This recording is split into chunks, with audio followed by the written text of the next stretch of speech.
কিছুদিন পূর্বে এমন হয়েছিল, আমারই একটি ভুল হয়েছিল, অনিচ্ছাকৃত আমাদের আরেক সংগ্রামী পাহাড়ের জনপদ বান্দরবান নিয়ে আমার থেকে অনিচ্ছাকৃত আরেকটি কথা বের হয়েছিল। পরক্ষণেই আমার মনে হয়েছে এই কথাটি আমার আসলে বলা উচিত হয়নি।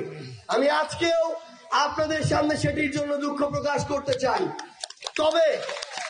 তবে একটি গুরুত্বপূর্ণ বিষয় হচ্ছে, আমাদের এই রাষ্ট্র কাঠামোতে, আমাদের এই আমলাতন্ত্রে, আমাদের এই বিভিন্ন বাহিনীতে একটা কালচার আছে, একটা চর্চা আছে যে কেউ যদি কোনো জায়গায় অপরাধ করে, কোনো দুর্নীতির সাথে সম্পৃক্ত থাকে, কোন সরকারি কর্মকর্তা কর্মচারী আমলা, তাকে পানিশমেন্ট পোস্টিং হিসেবে পার্বত্য চট্টগ্রামে, উত্তরাঞ্চলের নীলফামারী, লালমনিরহাট, পঞ্চগড়, ওইদিকে ভোলা, এইসব জেলায় পাঠিয়ে দেয়া হয়।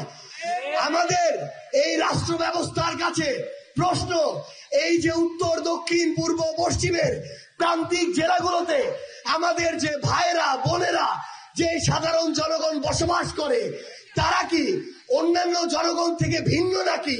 সেখানে কেন এভাবে পানিশমেন্ট পোস্টিং দেয়া হবে? এই পানিশমেন্ট পোস্টিং এর মাধ্যমে কোন একজন অসৎ অফিসারের সাজা হতে পারে না।